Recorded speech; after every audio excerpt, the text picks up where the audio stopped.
Bismillahirrahmanirrahim. Assalamualaikum warahmatullahi wabarakatuh. Alhamdulillahirabbil alamin wa bihi nasta'inu ala umuri dunya waddin. Alhamdulillah alladzi an'amana bi ni'matil iman wal islam wa allafa baina qulubina fa asbahna bi ni'matihi ikhwana. Asyhadu an la biar bebasan dikit. Ya, betul. Asyhadu an la ilaha illallah wahdahu la syarikalah wa asyhadu anna Muhammadan abduhu wa rasuluh wa la nabiyya ba'dah. Radina billahi rabba wa bil islami dina wa bi Muhammadin nabiyya wa rasulah. Amma ba'du. Jamaah salat maghrib Masjid At-Taqwa yang dirahmati dan dimuliakan oleh Allah Subhanahu wa taala. Alhamdulillah pada sore hari ini, petang hari ini dengan izin Allah kita bisa bertemu dalam majelis ini. Semoga kita niatkan untuk saling tawasau bil haq wa tawasau bis sabr. Semoga Allah limpahkan rahmat dan keberkahan buat kita semuanya. Amin ya rabbal alamin. Ya, pada petang hari ini kita akan melanjutkan pembahasan kitab Minhajul Muslim. Sekarang kita memasuki pembahasan tentang beriman kepada qada dan qadar. Beriman kepada qada dan qadar. Ya, sebelum kita membahas tentang kitab ini, ada hal yang perlu kita fahami dari istilah qada dan qadar. Kita sering mendengar istilah ini, tapi terkadang makna dari qada dan qadar ini kita kadang masih rancu. Kalau berbicara masalah qada itu berarti sesuatu yang sudah diputuskan, itu qada. Sehingga orang yang memutuskan hukum namanya qadhi. Namanya qadhi. Keputusannya namanya qada. Dan Allah sudah punya keputusan. Tapi kalau dalam pembahasan akidah, bukan berbicara tentang masalah hukum, kalau berbicara masalah akidah, qada itu adalah apa yang telah menjadi keputusan dan ketetapan Allah Subhanahu wa taala dalam penciptaan alam semesta ini. Itu namanya qada. Apa yang telah menjadi keputusan atau ketetapan Allah Subhanahu wa taala dalam penciptaan alam semesta ini. Maksudnya apa? Bahwa Allah kalau sudah menciptakan sesuatu, otomatis Allah juga telah menetapkan qadanya dari setiap yang Allah ciptakan. Contohnya misalnya, Allah ketika menciptakan api, qadanya Allah apa kepada api? Api itu panas. Yang kedua, api itu membakar. Api itu menghanguskan. Itu qadanya api. Kalau Allah ketika Allah menciptakan air, apa qadanya air? Air itu sifatnya cair. Dia selalu permukaannya datar dan dia akan selalu mencari tempat yang lebih rendah.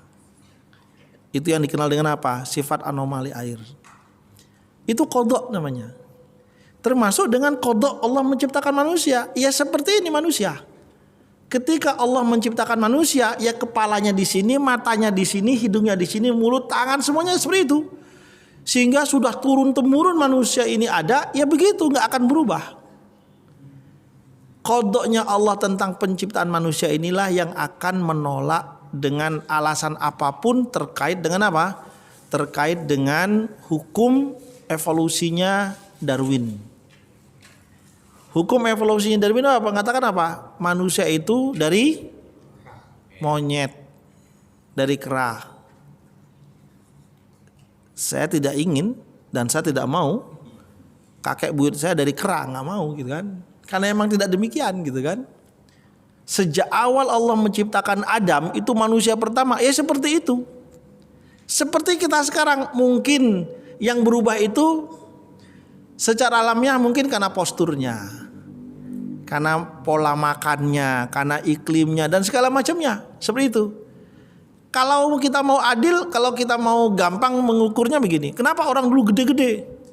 Ya waktu itu populasi manusia masih sedikit. Sehingga dunia sebesar ini dianggapnya apa? Kecil. Dianggapnya apa? Masih luas, masih memadai. Coba sekarang ukuran manusia sebesar Nabi Adam 22 meter. Saya bingung mau bikin rumah mau tingkat seberapa. Seperti itu gitu kan. Kamarnya udah berapa kamarnya kan gitu. Tapi karena kita dibikin kecil, kenapa? Populasi manusia udah makin banyak gitu kan. Sehingga ukuran kamar bikin 3 kali 3 udah cukup lah. Gitu kan? Itu kamarnya gitu kan. Dipannya 2 meter udah cukup. 2 meter kali 1,6 udah cukup. Coba bayangkan kalau dibandingkan dengan Nabi Adam alaihissalam. 22 meter. Nggak usah bilang kamar. Dipannya itu seberapa? Iya gitu kan. Sehingga apa? Ya seperti itulah. Terus yang berikutnya kalau kita perhatikan, hewan-hewan dulu tuh besar-besar. Yang kita lihat seperti dinosaurus itulah. Karena apa? Ya manusianya besar-besar. Jadinya apa? Sepadan. Ya kalau sekarang manusia kecil-kecil nggak mungkin ketemu dinosaurus. Habis kita gitu kan. Ketemunya sapi, kambing gitu kan. Ya ukuran segitu-gitulah kurang lebih. Dulu namanya apa ya?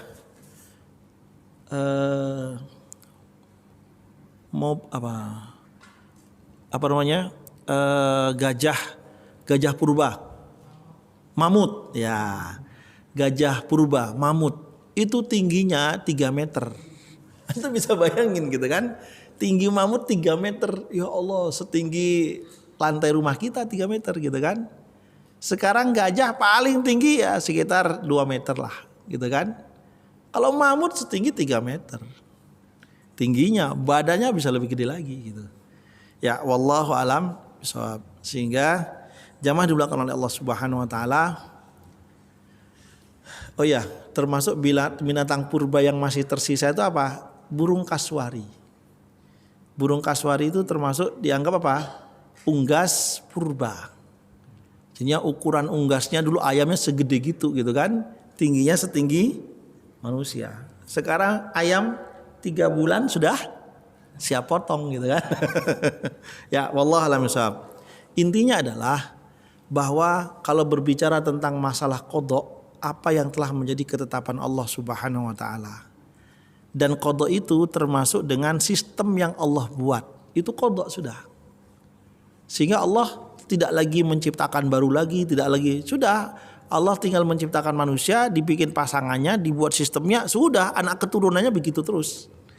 Dan sistem yang Allah buat itu juga termasuk qada. Apa sistemnya? Kalau sel sperma ketemu dengan sel telur, kemudian terjadi pembuahan, maka terjadilah kehidupan baru. Lahirnyalah anak manusia. Udah seperti itu terus, berketurunan terus. Sehingga apa? Allah tidak setiap menciptakan manusia langsung kun fayakun. Enggak, sistem sudah terjadi. Qadanya seperti itu.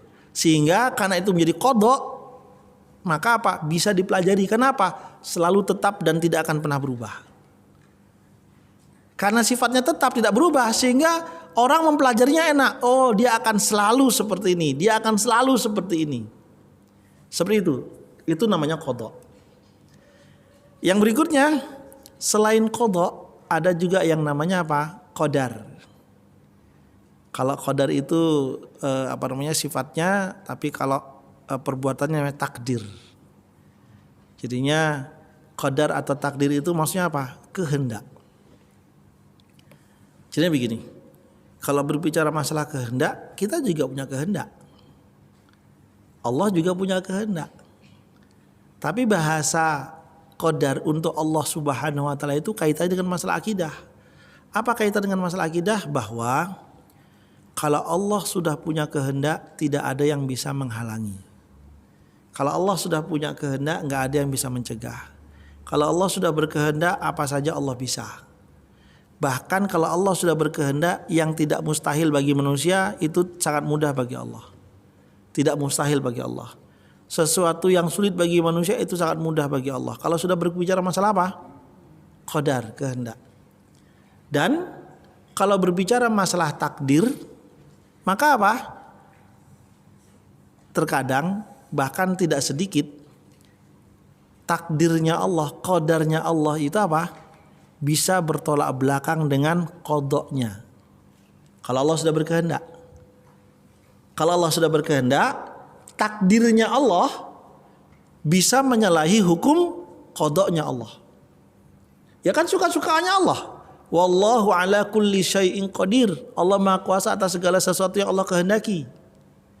Sehingga Allah yang membuat qadanya api, ya, tapi kalau Allah berkehendak, api nggak jadi berlaku seperti sifat aslinya.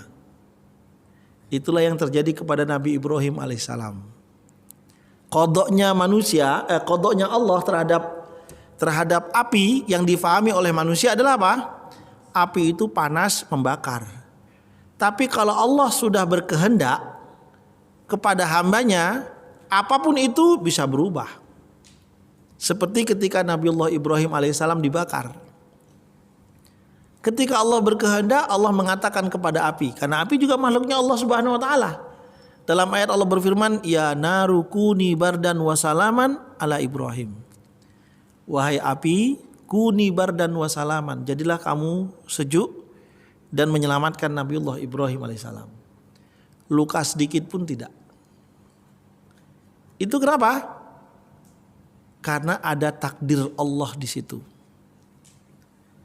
Demikian juga dengan sifat air. Sifat air selalu datar. Nggak mungkin ada air tegak lurus, nggak mungkin. Ada tuh air terjun, itu karena dia jatuh. Hukumnya mencari tempat yang lebih rendah. Itu hukum air. Tapi ketika Allah sudah berkehendak, hukum air jadi nggak berlaku. Kalau Allah sudah berkehendak, contohnya apa? Nabi Musa alaihissalam. Sehingga apa? Ketika Nabi Musa dikepung oleh Fir'aun dan pasukannya, sudah ada di tepi pantai, sudah nggak ada jalan keluar lagi karena sudah dikepung. Umatnya Nabi Musa bilang apa? Ya sudah, Nuh likunal yaum. Udah binasa kita hari ini. Kemudian apa kata Nabi Musa? Enggak, kita enggak akan binasa dengan izin Allah Subhanahu wa taala. Kemudian turun ayat kepada Nabi Musa, idrib bi'asaqal bahr fanfajarat. Wahai Musa, pukullah dengan tongkatmu laut itu. Ketika dipukul fanfajarat, maka laut itu kemudian apa? Terbelah. Gak masuk logika manusia. Air apapun gak akan bisa seperti itu kecuali atas kehendak Allah. Karena kodoknya Allah air tidak seperti itu. Tapi kalau Allah sudah berkehendak, itu sangat mungkin bagi Allah Subhanahu wa taala, dan itu tidak sulit. Setelah dibelah gimana? Nabi Musa juga bingung. Ya sudah, disuruh lewat. Setelah lewat dikejar juga oleh Fir'aun dan pasukannya. Sudah sampai di tepi, gimana nih? Ya dikejar juga kan, bingung nih. Akhirnya apa? Turun lagi ayat, disuruh pukul lagi tongkat ke laut. Ketika dipukul kemudian apa? Ayatnya kemudian kembali lagi menyatu air itu. Dan kemudian apa? Allah binasakan Fir'aun di situ. Waalaikumsalam warahmatullahi wabarakatuh. Tadi saya menonton video fenomena alam di daerah Ponorogo. Jadinya orang sedang menggali sumur. Ketika menggali sumur, kemudian sampai keluar air. Karena ingin dapat sumur artesis, maka apa? Didalemin lagi. Sumur air pasir maksudnya, didalemin lagi kedalamannya. Sampai kemudian air itu muncrat. Cus gitu. Jadinya tanpa perlu apa? Tanpa perlu pompa lagi. Muncrat langsung airnya. Nggak perlu pakai pompa. Tapi yang aneh adalah apa? Air yang keluar justru apa? Airnya asin.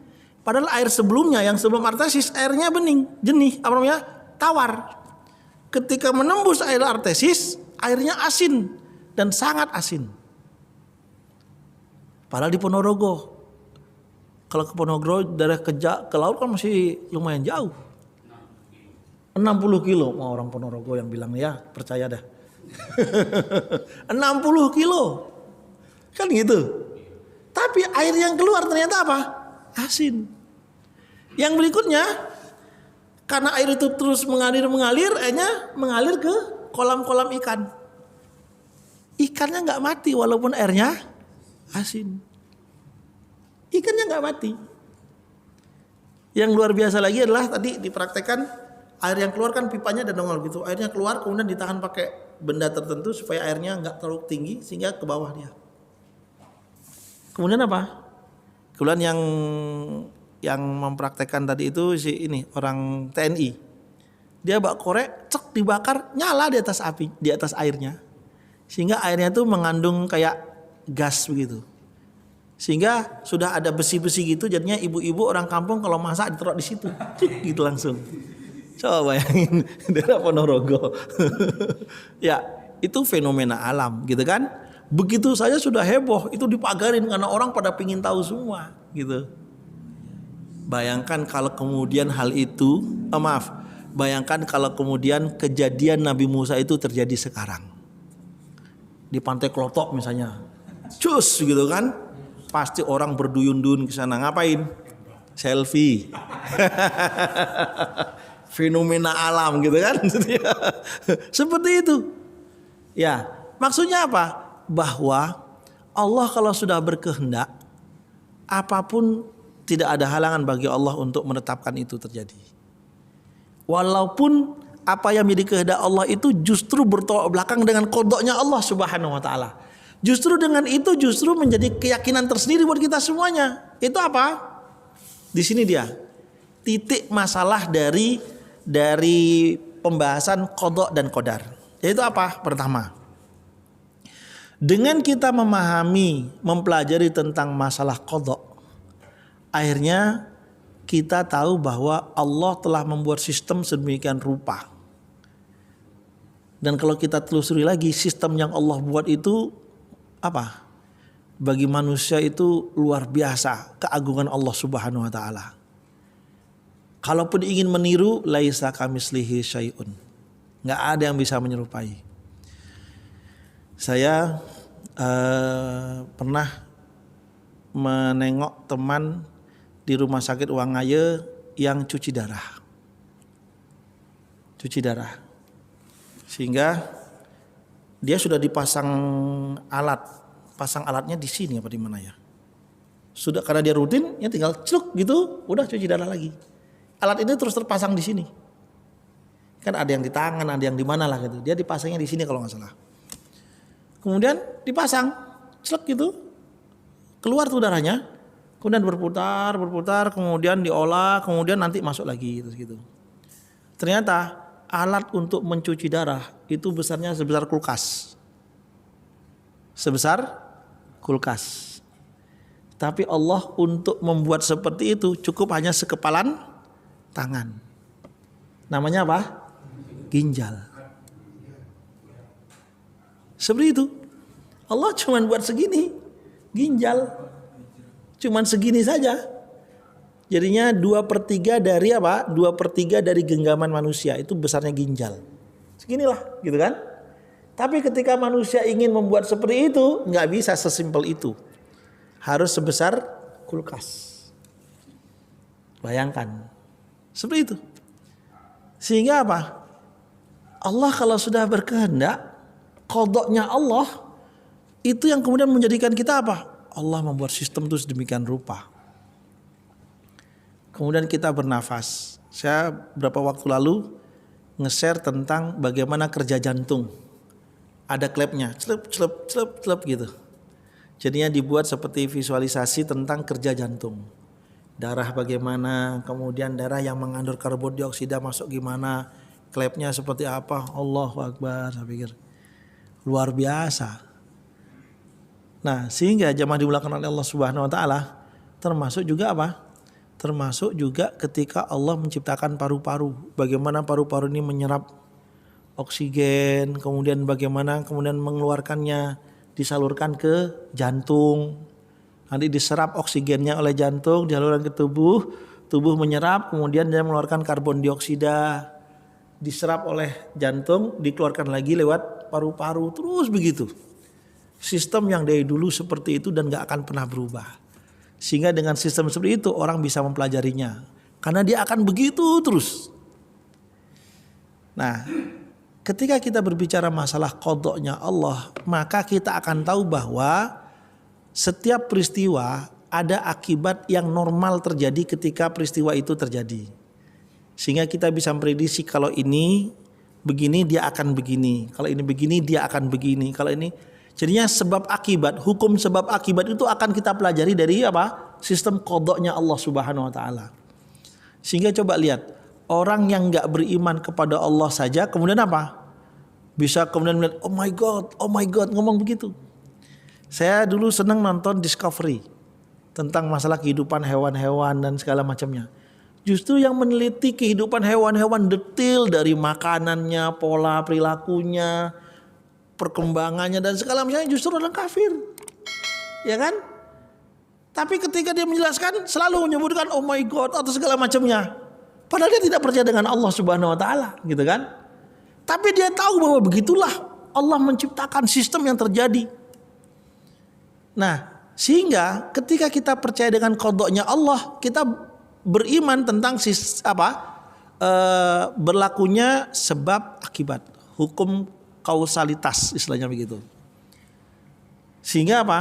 Kalau berbicara masalah qadanya Allah Subhanahu wa taala, bahwa seseorang kalau dia mengkonsumsi gula berlebihan, akhirnya apa? Pankreasnya berat bekerja, akhirnya kinerjanya jadi lemah sehingga orang menjadikan sakit diabetes. Begitu nanti. Kenapa dari tafsir itu? Karena dari qadanya Allah menciptakan seperti itu.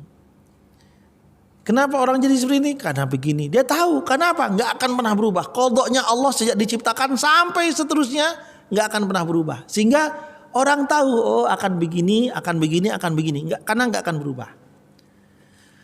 Kalaupun berubah, di situ kemudian orang akan terbingung-bingung. Loh kok begini? Biasanya tuh seperti ini. Loh kok begini? Ini aneh nih, nggak seperti biasanya ini. Bagi seorang muslim dia nggak akan kaget. Kenapa nggak akan kaget? Karena dia juga percaya dengan yang namanya apa? Qadar. Orang kalau tidak percaya, kalau dia hanya percaya dengan qadanya saja, akhirnya ketika berhadapan dengan sesuatu yang di luar kebiasaan, dia bingung. Ini fenomena alam, gitu dia bilang. Ini keajaiban alam, karena nggak percaya dengan takdir, percaya dengan apa? Qada. Tapi bagi seorang mukmin, dia percaya dengan takdir Allah bahwa Allah bisa berkehendak apa saja, ya sudah. Ketika di luar dari kebiasaan normalnya, ini memang takdirnya Allah Subhanahu wa taala. Selesai. Nah, sekarang yang perlu kita pahami adalah kalau kita meyakini tentang masalah qada, bahwa kita akan bisa bekerja merencanakan sesuatu, memprediksi sesuatu karena qadanya Allah Subhanahu wa taala. Karena kita diberikan bekal akal. Tapi kalau berbicara masalah takdir, disitulah kemudian kita dibikin kecil oleh Allah Subhanahu wa taala, bahwa apa? Jangan sombong dengan akalmu. Karena kamu hanya berpikir dengan apa? Hanya melalui qadanya Allah. Tapi Allah punya apa? Takdir. Contohnya begini. Seseorang kalau hanya memikirkan tentang apa? Hitung-hitungan qadanya Allah. Dia misalnya begini. Dia buat kolam lele, nebar satu kolam itu 3.000 bibit. Qadanya adalah apa? Kalau secara teori, kalau ini dipelihara, dirawat, dikasih makanan dan segala macamnya, maka apa? Maka akan tumbuh, berkembang, nanti tingkat kegagalannya itu adalah sekitar 20%. Tingkat kegagalannya 20%, ada yang mati, ada yang kanibal dan segala macamnya. Itu teori. Dari mana tahu teorinya? Dari qadanya Allah Subhanahu wa taala tentang lele. Tapi kalau Allah sudah berkehendak, hilang tuh semua teori-teori yang ada. Kenapa? Sudah bikin kolam lele, masukkan ikan 3.000 bibit, sudah dikasih makan, sudah berangan-angan nanti kalau panen sekian, harga sekian, keuntungan sekian dan segala macamnya. Kalau Allah sudah berkehendak, Allah turunkan hujan, kemudian kolamnya meluap, kemudian tanggulnya ambrol, lelenya pada lari, dia bikin kolam lele di dekat sungai, masuk ke sungai semua, wassalam. Itu takdir. Di luar dugaan manusia. Itu takdir namanya. Sehingga apa? Kalau seseorang yakin dengan takdir, maka dia tidak akan pernah pesimis untuk menjalani hidup. Seseorang ketika dia yakin dengan qada, dia tahu hitung-hitungan dengan akalnya, sehingga dia terus akan berusaha, berikhtiar sesuai dengan kemampuan manusia. Tapi di balik itu, apapun yang terjadi, kalau dia gagal dia bersabar karena dia tak tahu dengan takdir Allah. Kalau dia berhasil, dia bersyukur. Karena itu juga takdir Allah Subhanahu wa taala. Di situ pentingnya kita meyakini tentang qada dan qadar. Sehingga ketika kita sedang menghadapi hidup misalnya, secara hitung-hitungan manusia ini begini, tapi kok di lapangan kok nggak masuk. Kalau sudah di lapangan nggak masuk hitung-hitungannya, aduh sudah, hanya orang bingung, panik, depresi dan segala macamnya, sudah putus asa.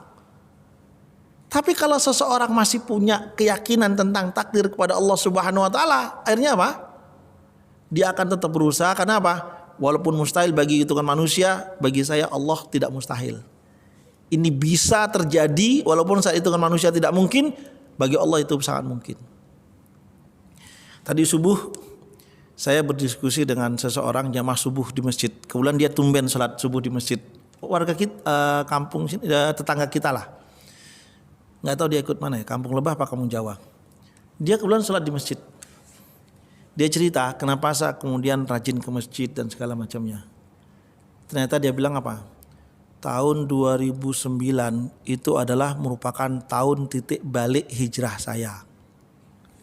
Tahun 2009. Kenapa saya bilang begitu? Karena sebelumnya, mohon maaf, dia bilang saya itu pemabuk berat. Saya itu penjudi. Saya jualan nggak pernah, pokoknya ada berjualan main judi, kalah udah pulang selesai. Istri marah berantem main pukul, begitu aja dulu. Sampai kemudian Allah menegur dia dengan apa? Anak perempuannya sakit keras. Ketika di Jogja dia kuliah anaknya, kemudian apa? Ditelepon anaknya dalam kondisi kritis. Akhirnya dia sudah tidak punya uang dan segala macamnya, dalam kondisi habis-habisan, kalah judi. Akhirnya apa? Ketika dia dapat kabar bahwa anaknya sakit, mau pergi nggak punya uang, malah justru uang yang ada dipakai mabuk. Saking dia apa? Suntuk, nggak bisa mau ngapa-ngapain, nggak bisa. Dia pakai mabuk. Sampai akhirnya kemudian istrinya marah-marah karena dianggap dia tidak perhatian dengan anak. Akhirnya bertengkarlah, ketika sadar bertengkar. Sampai kemudian istrinya marah-marah, kemudian pilih. Kamu yang berangkat atau saya? Kalau saya yang berangkat, berarti rumah tangga kita sampai di sini. Sampai begitu. Dikasih pilihan, gimana nggak ada uang? Sudah jual aset, TV dijual, aset dijual, macam-macam lah dijual. Akhirnya dia dapat uang sekitar 600.000. Dia kasih kepada istrinya bekal di rumah 200.000 dan kemudian dia berangkat dengan uang 400.000 ke Jogja. Tahun 2009. Naik bis. Di jalan dia berpikir,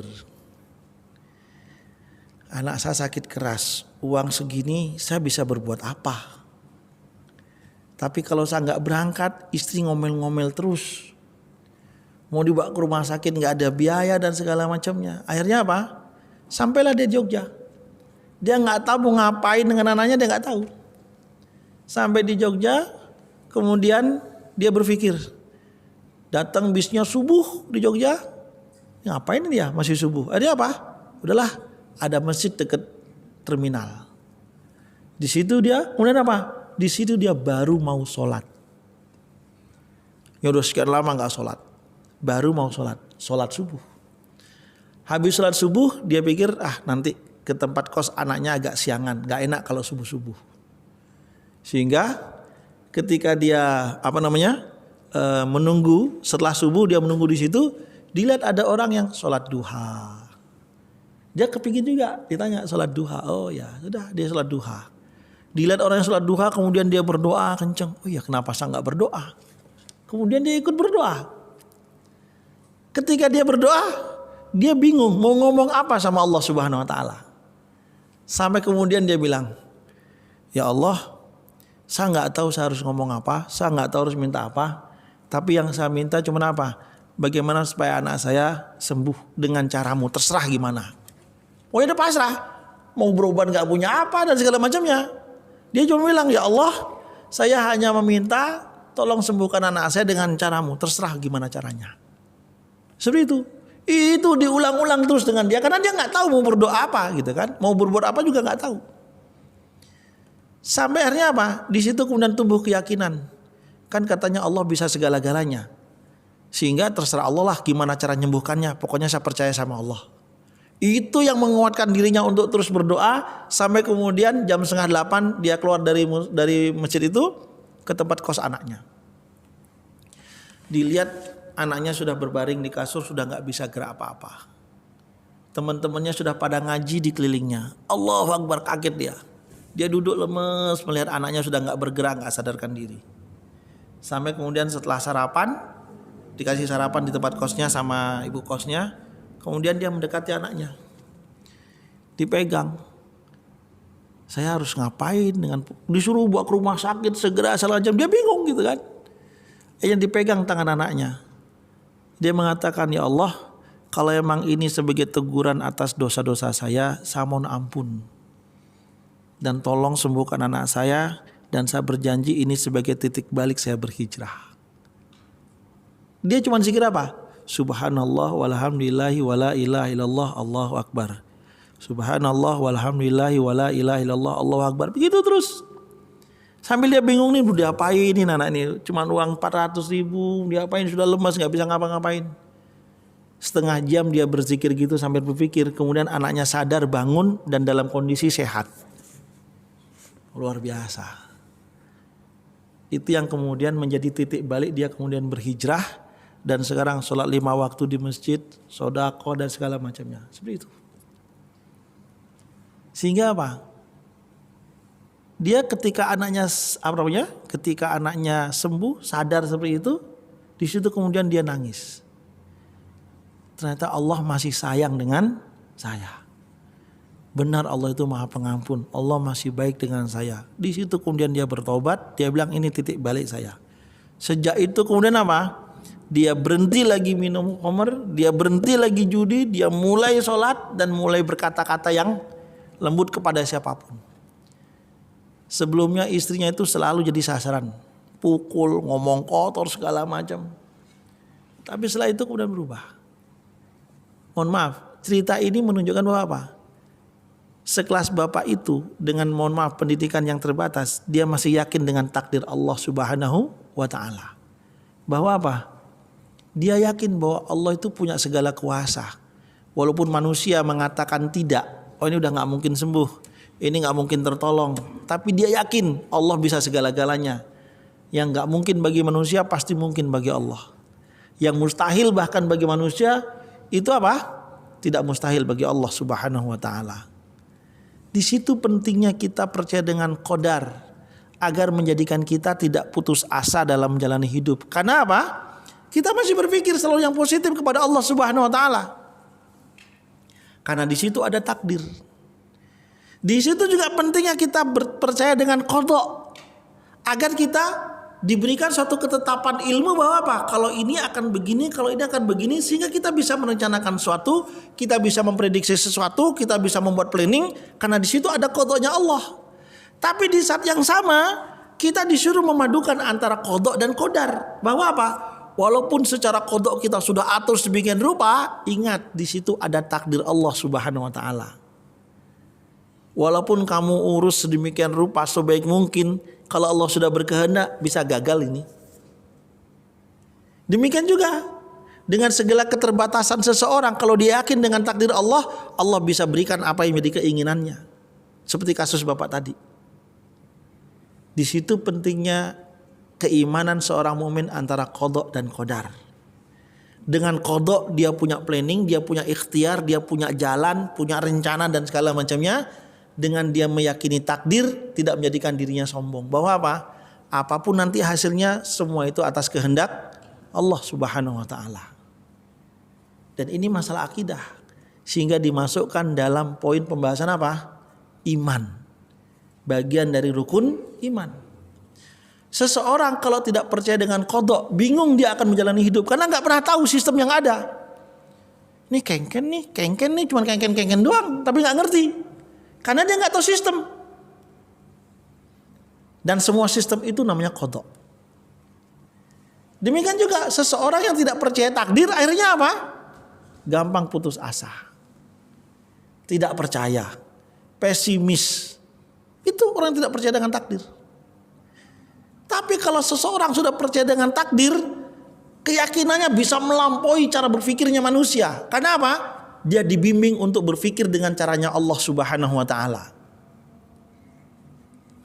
Sehingga mohon maaf, ketika seorang berbicara masalah takdir, semustahil apapun kita menjalani masalah hidup, seorang mukmin itu tidak akan pernah putus asa selama dia pasti percaya dengan takdir secara benar. Kenapa? Dia masih yakin bahwa Allah bisa merubah ini dengan caranya Allah Subhanahu wa taala. Itulah yang menguatkan ulama-ulama terdahulu ketika dia berdakwah, ketika mereka berjuang, karena sangat percaya sekali dengan yang namanya apa? Takdir. Nah, ketika kita berbicara masalah qada dan qadar, terutama masalah takdir, di sinilah kemudian para ulama membagi takdir itu menjadi dua. Ada yang namanya takdir ikhtiyari dan juga ada yang namanya takdir qat'i. Oh maaf, sebelum membahas itu, kalau berbicara masalah takdir, maka akhirnya takdir kan kehendak Allah Subhanahu wa taala. Tapi akhirnya di kalangan kaum muslimin makna takdir ini akhirnya berbias. Berbias yang akhirnya dikelompokkan oleh para ulama akidah menjadi apa? Ada yang namanya Jabariyah, ada yang namanya Qadariyah. Jabariyah itu bagaimana? Jabariyah itu keyakinan seseorang tentang takdir Allah bahwa semua ini terjadi adalah karena apa? Karena kemampuan dirinya. Tidak ada peran Allah di situ. Kenapa kamu sukses? Ya karena saya kerja, rajin belajar. Kenapa sukses? Saya banting tulang, peras keringat dan segala macamnya. Sehingga apa? Dia menafikan peran Allah dari hasil usahanya atau dari perbuatannya. Bahwa dia mengatakan semua yang terjadi di muka bumi ini adalah akibat ulah manusia, akibat perbuatan manusia. Dan dia tidak meyakini bahwa Allah berperan di situ.